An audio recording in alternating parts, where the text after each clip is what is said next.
आज मुझे कई सारे मैसेजेस आए और कहा गया कि आप कश्मीरी पंडितों पे क्यों नहीं बात कर रहे हैं, द कश्मीरी जो फिल्म बनी है उस पर बात क्यों नहीं कर रहे हैं, खाली वही सब दिखा रहे हैं। तो मैंने सोचा कि चलो भाई, अंधभक्तों की थोड़ी सी आंखें खोली जाती हैं, लेकिन मैं फिल्म पे बात नहीं करूंगा। कश्मीर में क्या हुआ, जो हुआ बहुत बुरा हुआ था।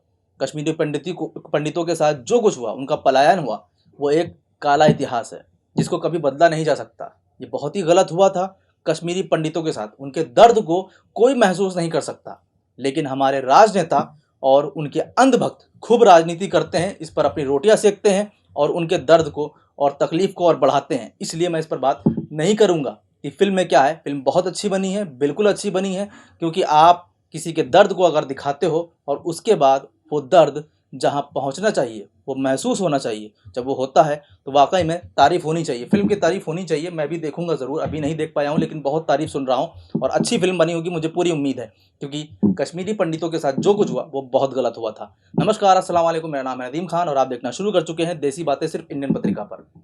कश्मीरी पंडितों के साथ जो पलायन हुआ, जो उनके साथ हुआ 1990 में, वो एक ऐसा हादसा था जो भारत के इतिहास पर एक काला धब्बा है।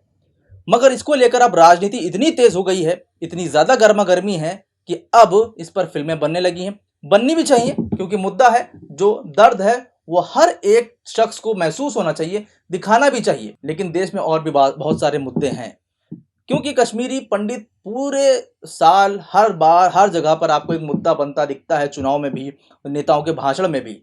लेकिन सच क्या है, हकीकत क्या है, उसको कोई नहीं जानता। राजनीति तो बहुत होती है। कश्मीरी पंडितों का पलायन 1990 में हुआ था, जब भाजपा समर्थित वीपी सिंह की सरकार सत्ता में थी। तो सवाल भी किससे होने चाहिए, भाजपा से होने चाहिए। इस त्रासदी पर फिल्म 2022 में रिलीज हुई, जब फिर भी बीजेपी सत्ता में है। यानी कि 2022 में जब फिल्म बनी है तो भी सत्ता में किसकी सरकार है, बीजेपी की। तो चलिए बीजेपी की थोड़ी सी तारीफ करते हैं और इसके पीछे की जो असलियत है, क्या हुआ है। और फिल्म जिसने बनाई है, विवेक अग्निहोत्री, उनको राष्ट्रवाद का मुद्दा अब दिखाई दे रहा है, लेकिन उनके कुछ पुराने ट्वीट्स मैं आपको दिखाऊंगा, जिससे आपको अंदाजा होगा कि उनकी सोच कैसी थी। अब अचानक से वो राष्ट्रवादी हो गए हैं, अचानक से वो बड़ी बड़ी बातें करने लगे हैं। तो चलिए शुरुआत करते हैं सबसे पहले विवेक अग्निहोत्री के कुछ ट्वीट से। कुछ दिन पहले इन्होंने ट्वीट्स किए थे, अब तो ये ट्वीट डिलीट कर दिए गए हैं, क्योंकि जाहिर सी बात है अब ऐसे ट्वीट्स तो कोई नहीं रखना चाहेगा, क्योंकि अब तो उन्होंने कश्मीरी पंडितों का मुद्दा उठाया है, फिल्म बनाई है, तारीफ बटोर रहे हैं, और ऐसे में ऐसे ट्वीट सामने आएंगे तो जाहिर सी बात है भर भर के बेइज्जती तो होनी है। भला ही उन्होंने ट्वीट डिलीट कर दिए हों, लेकिन मैं आपके लिए वो ट्वीट लेकर आया हूं, क्योंकि ये ट्वीट्स वाकई में देखने लायक हैं। मुझे बोलते बड़ी शर्म आ रही है, क्योंकि जब द्रौपदी पर, माँ सीता पर इन्होंने ऐसे लालछन लगाए हैं, ऐसी बातें कही हैं, तो इनकी मानसिकता झलकती है कि ये किस तरह के व्यक्ति हैं। और अब माहौल गर्म है, क्योंकि भाजपा की तरफ है, तो जाहिर सी बात है वैसे ही फिल्में भी बनाएंगे, ताकि इनके वो सारे ट्वीट्स, इनके वो सारे पाप छुप जाएं। जहां इन्होंने माँ सीता को, द्रौपदी को इतनी गंदी भाषा का इस्तेमाल करके ट्वीट किया, मैं पढ़ भी नहीं सकता। वहां पर आप खुद देख लीजिए, स्क्रीन पर मैं आपको ट्वीट दिखा रहा हूं कि कितनी गंदी और भद्दी भाषा का इस्तेमाल किया गया था। लेकिन कहा क्या जाए, अंधभक्तों को ये सब नहीं दिखता है, क्योंकि अंधभक्तों तक ये सारी बातें पहुंचती नहीं है। उनके पास तो खाली व्हाट्सएप का ज्ञान है। आपको बता दूं कि बीजेपी से करीब 85 सांसद ने समर्थन दिया था। उस वक्त अटल बिहारी वाजपेयी और एल.के. आडवाणी लीड करते थे और जनता दल को समर्थन मिला था। जब कश्मीरी पंडितों का पलायन हो रहा था तो बीजेपी समर्थित वीपी सिंह प्रधानमंत्री थे, उनकी सरकार थी, जगमोहन रहते। ये घाटी में कश्मीरी पंडितों के साथ पलायन हुआ, उनके साथ अत्याचार हुए, तो सवाल भाजपा से ही पूछने चाहिए। और मोदी राज को भी 7.5 साल, लगभग कहें 8 साल हो गए हैं, मगर एक भी कश्मीरी पंडित वापस कश्मीर लौटा हो तो मुझे बताइए, क्यों नहीं हुआ 8 साल तक? अभी तक हम मुद्दा तो बना रहे हैं, बातें तो बड़ी बड़ी कर रहे हैं, कश्मीरी फाइल्स देखकर उनके दर्द को महसूस भी कर रहे हैं, लेकिन क्या उनके दर्द पर भाजपा ने मरहम लगाया? क्यों लगाएगी? क्योंकि उसके रहते ही ये पलायन भी हुआ था। सवाल सख्त है मगर सही है कि ये सवाल भाजपा से ही पूछना चाहिए, जो बढ़ चढ़कर कश्मीरी पंडितों का मुद्दा उठाती है। लेकिन हुआ तो उसके ही राज में था। विद्रोह तब हुआ जब केंद्र में भाजपा की समर्थित सरकार बनी थी और इसमें 85 सांसदों ने पूरा समर्थन दिया था। आडवाणी से लेकर अटल बिहारी तक इसमें शामिल थे, पीएम वीपी सिंह थे। तब कश्मीर के जो राज्यपाल थे वो भी भाजपा के ही थे, जिनका नाम था जगमोहन। तब ये सवाल किससे बनता है? क्या कांग्रेस से बनता है? उस वक्त तो कांग्रेस विपक्ष में थी, तो सवाल कांग्रेस से क्यों पूछा जाता है कश्मीरी पंडितों को लेकर? पूछना भाजपा से चाहिए, क्योंकि भाजपा सरकार में थी और उस वक्त जो कुछ भी हुआ कश्मीरी पंडितों के साथ वो बहुत दर्दनाक था। तो सवाल भाजपा से पूछें।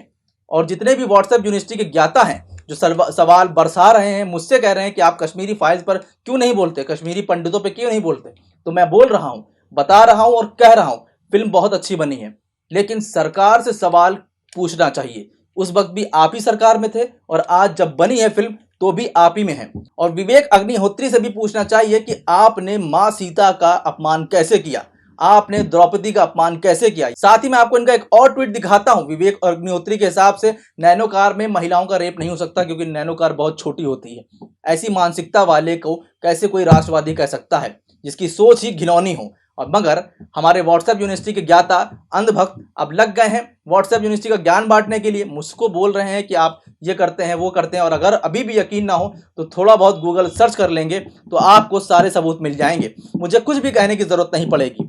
खैर, ये सारी बातें थी जो व्हाट्सएप यूनिवर्सिटी पे ज्ञान फैलाया जा रहा था कि कांग्रेस के रहते ये हुआ था, अत्याचार हुआ था। तो समझ लें 1990 में सरकार भाजपा की ही थी, केंद्र में भाजपा बैठी थी, पूरा समर्थन दिए थी 85 सांसदों के साथ जनता दल को।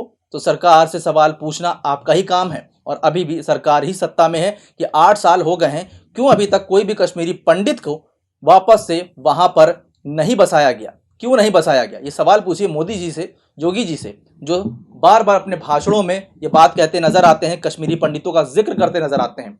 मुझे बहुत दुख है इस बात का कि कश्मीरी पंडितों के साथ जो हुआ वो एक दर्दनाक हादसा था, लेकिन गुजरात में भी कुछ हुआ था। क्या उस पर फिल्म नहीं बननी चाहिए? गुजरात पर कोई नहीं बोलेगा, वहां भी सब मारे गए थे, हर धर्म के लोग थे वहां पर भी, हिंदू भी मरा था, मुसलमान भी मरा था। हम 84 सिख दंगों की बात कर लें, ये कांग्रेस के ऊपर एक काला कलंक है। जब 84 में दंगे हुए तब कांग्रेस की सरकार थी वहां पर, तो ये दंगा और ये भड़काना ये सब कुछ कांग्रेस के ही माथे मढ़ा जाएगा।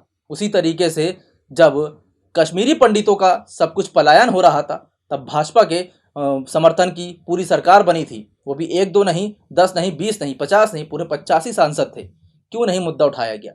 क्यों सरकार से सवाल नहीं पूछा गया?